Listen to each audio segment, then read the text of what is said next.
আসসালামু আলাইকুম। আজকে আমরা দেখব নিউটন র্যাপসন পদ্ধতি, অনার্স তৃতীয় বর্ষ গণিত বিভাগের নিউমেরিক্যাল অ্যানালাইসিসের দুইটা পদ্ধতি আমরা দেখলাম, দ্বিবিভক্তি পদ্ধতি এবং ফলস পজিশন পদ্ধতি।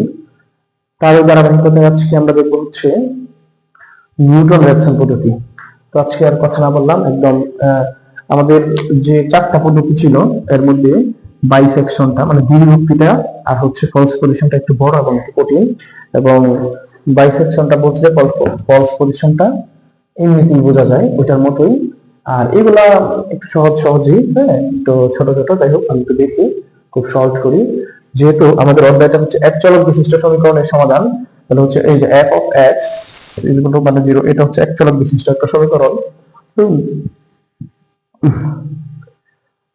f of x is equal to 0 সমীকরণের একটা আসন্ন মূল নির্ণয় করার নিউটন র্যাপসন পদ্ধতি। হ্যাঁ, এটা তার বর্ণনা, বা এরকম এরকম অথবা বইতে কেউ এটা দিলেই হবে। তারপর কত যে প্রমাণ, প্রমাণটা দেখবো। বর্ণনা, এটা বর্ণনা, এটা কত তার প্রমাণটা কি হবে, যে মনে করি f of x is equal to 0 মানে এক চলক বিশিষ্ট সমীকরণের, হ্যাঁ এটা একটা মূল, এটা ধরে নিছি। এটা কি ধরছে, x1 সমান কত x0 প্লাস h, এটা একটা মূল তারা ধরে নিছে। হ্যাঁ, যেখানে আচ্ছা একটা কাজ করি, বর্ণনা প্রমাণ না, আচ্ছা তাহলে এটা আমরা ধরে নিছি এটা একটা মূল। হ্যাঁ, যেখানে এই যে এই x1টা, আচ্ছা যারা স্ক্রিনশট দেওয়ার যদি আমার লেখা এখানে কিছু লিখে হয়েছে একটু দ্রুত করে লিখছি। আচ্ছা যারা পিডিএফ নিতে চান পিডিএফ নিতে পারবেন। হ্যাঁ, আচ্ছা তাহলে এখানে কত x0 হলো আদি আসন্ন মান, এই যে এটা এই x0 টা আদি আসন্ন মান, আর h টা অতি ক্ষুদ্র কোনো একটা কিছু জিনিস বা খুব ক্ষুদ্র ছোট ছোট কিছু জিনিস। হ্যাঁ, মানে যে ডেরিভেটিভ করি না আমরা যখন ক্যালকুলাস করছি বা ইন্টারমিডিয়েট অন্তরীকরণের যে পার্ট গুলা খুব পড়ছি আর কি, হ্যাঁ এগুলা। তো এই h টা অতি ক্ষুদ্র কিছু একটা। হ্যাঁ, আচ্ছা তাহলে এখানে x0 টা আদি আসন্ন মান, প্রথম আদি মানে প্রথম, আর h টা অতি ক্ষুদ্র কিছু একটা। হ্যাঁ, তাহলে আমরা এই একটা তো ধরলাম এখানে আদি আসন্ন মান x ধরা, তাহলে এখানে x1 টাকে আমরা f of x1 টাকে 0 ধরলাম। হ্যাঁ, এটা এটা যদি এটা ধরলাম, আর f of x টা 0 এটা, তাহলে এই f of x1 সমান কি, এটা বসাইতে পারি যে x0 প্লাস h, তাহলে এটা সমান বসাই দিলাম সমান 0। এই পর্যন্ত আমরা লিখলাম। এরপর কি করব, ইহাকে টেলর দ্বারাই বিস্তার করে পাই। আচ্ছা এখন টেলর দ্বারাটা আমরা গত বর্ষে পড়ছিলাম, বা তার আগে যারা পড়েন নাই হয়তো পড়ছেন, যেহেতু তৃতীয় বর্ষে পড়ছেন, দ্বিতীয় বর্ষে পাস করে আসছেন, সুতরাং টেলর দ্বারাটা পড়ার কথা। আর যদি কেউ না পড়ে থাকেন তাহলে টেলর ধারাটা দেখে আসবেন। হ্যাঁ ঠিক আছে, আমাদের পূর্ব ভিডিও থেকে দেখে আসবেন। তাহলে এখানে কত, যে টেলর ধারার বিস্তার করে পাই। টেলর ধারাটা এরকম যে f of x naught plus f h into f of f prime, এটা ডেরিভেটিভ, মানে একবার ডেরিভেটিভ করার পরে, মানে এটাকে আমরা একবার ডেরিভেটিভ করব, তারপর কত প্লাস এর h স্কয়ার বাই ফ্যাক্টোরিয়াল 2, তারপর এটাকে দুইবার ডেরিভেটিভ করব, প্লাস ডট ডট ডট এভাবে কমতে থাকবে, মানে h এর মানটা যত বাড়তে থাকবে সেটা তত কমতে থাকবে। তার উচ্চতার ঘাত বিশিষ্ট এখানে লিখে দিচ্ছি, দেখেন এখানে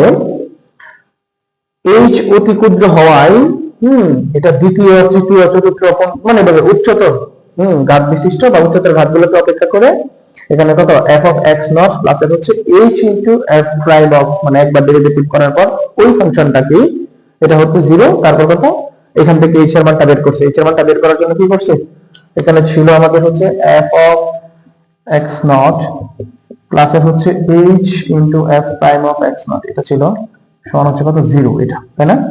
তাহলে এইটা যদি থাকে, আমরা h into f prime of x naught এই পাশে রাখি, যেহেতু h এর মান বের করব, তাহলে এটা মাইনাস এর f প্রাইম, এটা sorry f of x naught, তাহলে h রাখবো মাইনাস, তো আমার এই পাশে আগে থেকে আছেই, তাহলে এখানে f অফ x naught এটা, আর f prime of x naught, এটা h এর মানটা, বুঝছেন কিনা দেখেন তো, এটা h এর মানটা। আচ্ছা তারপর এই যে h, এটা কিন্তু এখানে প্রশ্ন যে এটা যেহেতু হর আছে, এই হরটা কখনোই 0 হওয়া যাবে না, কারণ 0 হলে তো কখনো হলো না, এটাই। তাহলে প্রথম আসন্ন মান কোনটা, x1 সমান এই যে আমরা এখানে h এর মানটা বসা দিব x1 সমান হচ্ছে x0 প্লাস এর h, তাহলে h সমান যা পাইছি আমরা এইটা আমরা এখানে বসাই দিলাম। তাহলে বসাই দিলে কি হইতাছে x1 সমান হচ্ছে কত x0 প্লাস এর f of x0 বাই হচ্ছে f প্রাইম অফ x0 এটা। তাহলে এইভাবে সেম কাজ কিন্তু শেষ। এর পরবর্তীতে হচ্ছে অনুরূপভাবে আমরা বের করব শুধু অনুরূপগুলো x2 x3 dot dot dot xn plus 1 পর্যন্ত বের করব।